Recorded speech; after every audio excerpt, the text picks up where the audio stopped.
बिस्मिल्लाहिर्रहमानिर्रहीम। अब हम डिस्कस करते हैं एक और हार्मोन जो कि गैसियस फॉर्म में प्रेजेंट होता है प्लांट्स में, and that is the ethylene. CH2 double bond CH2 जिसका फार्मूला है। तो ये हार्मोन जो है असल में एक स्टिमुलेंट है ट्रांसवर्स और आइसोडायमेट्रिक ग्रोथ करने में, लेकिन रिटार्ड करता है ये लॉन्गिट्यूडनल ग्रोथ। तो इसी वजह से हम इसे जो है वो फाइटो हार्मोन का दर्जा जो है वो देते हैं, और number of other physiological functions भी ये प्ले करता है प्लांट्स में। तो फर्स्ट वन हम डिस्कस करते हैं इसकी हिस्ट्री। तो बिजनेसमैन ऐसे जो डील कर रहे थे फ्रूट्स के साथ और स्टोर करते थे और शिप करते थे इन फ्रूट्स को एक जगह से दूसरी जगह, एक मुल्क से दूसरे जगह मुल्कों में, तो उन्होंने देखा कि गले सड़े रॉटन और राइप फ्रूट्स जो हैं वो ट्रिगर करने की सलाहियत रखते हैं राइपनिंग इन अदर फ्रूट्स जो उनके पास ही मौजूद हैं, जो नियर बाई प्रेजेंट थे उनमें। तो फर्स्ट आइडिया हमारे शिप से मिला कि कोई ऐसी केमिकल्स जो हैं वो प्रोड्यूस होते हैं राइपन्ड फ्रूट से, जो फिर डिफ्यूज़ होते हैं इनटू द अनराइपन्ड फ्रूट्स और उनको भी राइप करने में हेल्प करते हैं ये।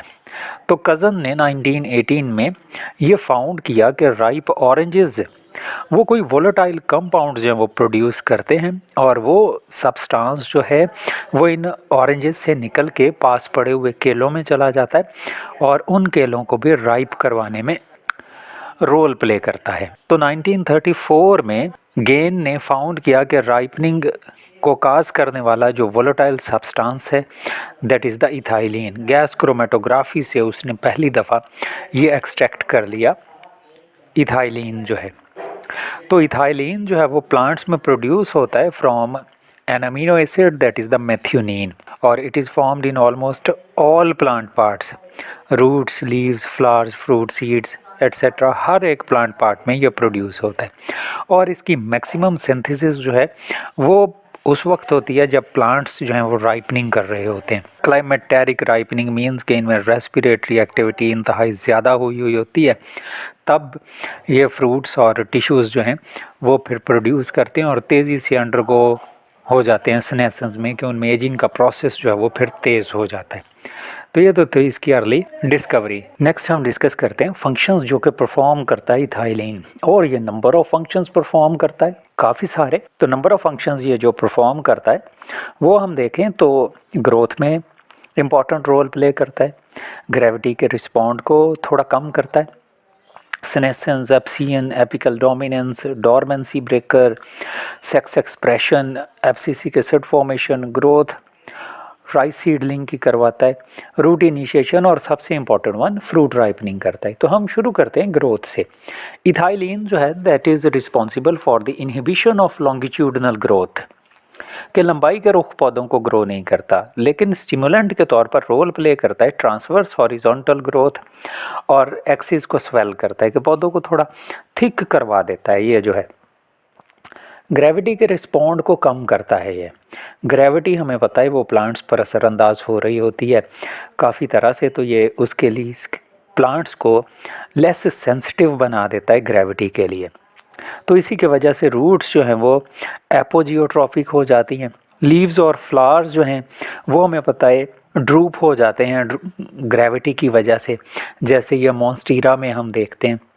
और इसी तरह से एक फिनोमिनन जिसे एपिनास्टी कहते हैं वो हो जाता है इस ड्रूपिंग की वजह से, कि जब ऊपर वाली साइड पर ज़्यादा ग्रोथ हो ग्रेविटी के असर की वजह से तो पत्ते थोड़ा सा नीचे को आ जाते हैं। इसी तरह से जैसे हम इस डायग्राम में देखें तो यहाँ पर जो है वो सीडलिंग जो हैं वो टाइट एपिकोटाइल हुक प्रोड्यूस करते हैं, और ये हुक जो है वो फिर आहिस्ता आहिस्ता सीधी जो है वो against the force of gravity हो जाती है। नेक्स्ट वन है सेनेसेंस, गेटिंग ओल्ड प्रोसेस जो है कि इथाइलिन की एप्लीकेशन जो है वो सेनेसेंस के प्रोसेस को इंक्रीज़ कर देती है, ज़्यादा तेज़ी से लीव्स को ओल्ड कर देती है। नेक्स्ट वन है एप्सियन और लीफ फॉल।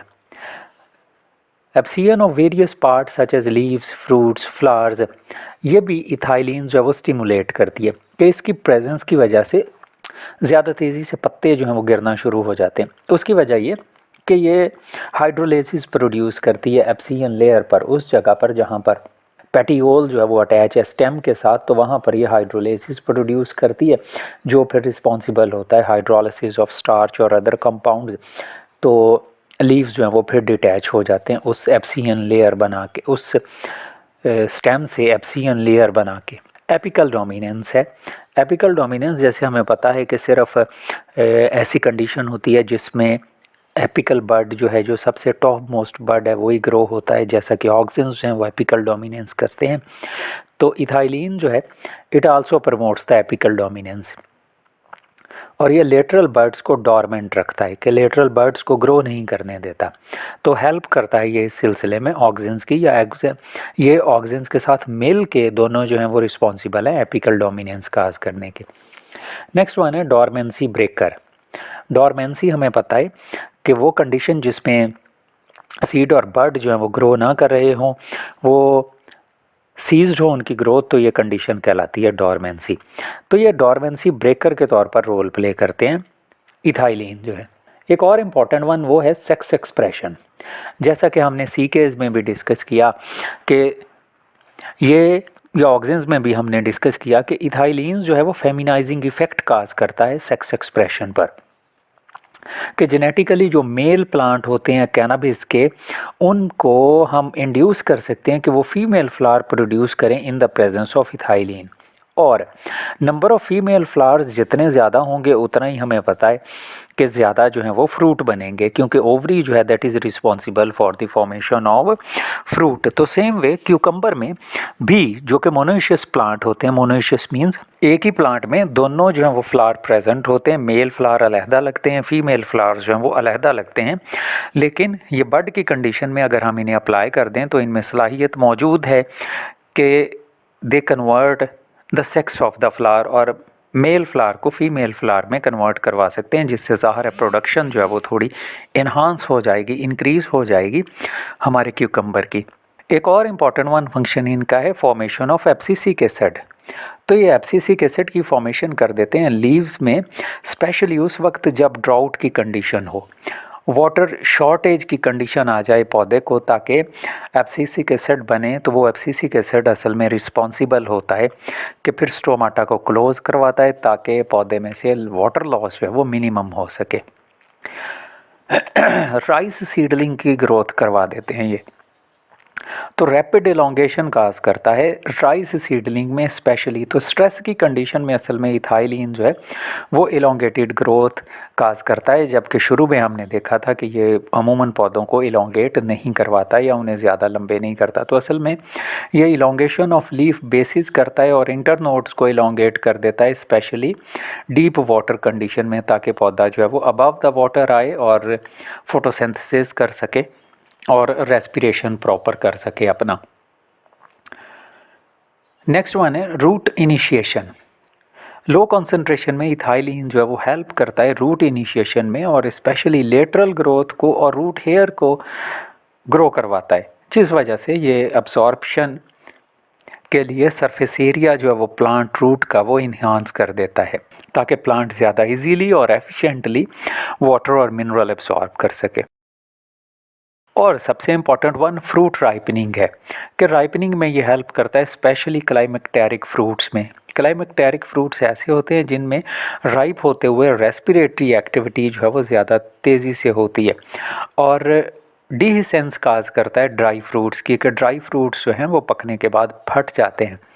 और क्लाइमेटेरिक फ्रूट्स जो कि फ्लैशी फ्रूट्स हैं, वो जैसे अभी हमने देखा कि उनमें शार्प राइज आ जाता है रेस्पिरेटरी रेट में at the time of ripening. तो उस specific enhancement of respiratory effect को हम कहते हैं रेस्पिरेटरी क्लाइमेक्टेरिक। तो फिर ऐसे फ्रूट्स को हम एक जगह से दूसरी जगह यूजुअली ट्रांसपोर्ट करते हैं ग्रीन और अनराइप स्टेज में, ताकि वो मंजिल मकसूद तक पहुंचते हुए राइप हो जाएं। और ethylene also used to induce the artificial ripening such as apple, mango और बनाना। इनके लिए हम यूज़ करते हैं इसको, आर्टिफिशियली दे देते हैं ऐसे पौधों को, ताकि वो ऐसे फ्रूट्स को, ताकि वो फ्रूट्स हैं वो राइप हो सकें। तो ये हमने देखे डिफरेंट फंक्शंस जो परफॉर्म करता है इथाइलिन हमारे लिए। नेक्स्ट वन हम देखेंगे इनके कुछ रोल्स। एक तो इथाइलिन जो है वो हमने देखा कि नंबर ऑफ फिजियोलॉजिकल प्रोसेसेस को रेगुलेट करता है, तो इसी वजह से वाइडली यूज़ करते हैं हम इसको एग्रीकल्चर में।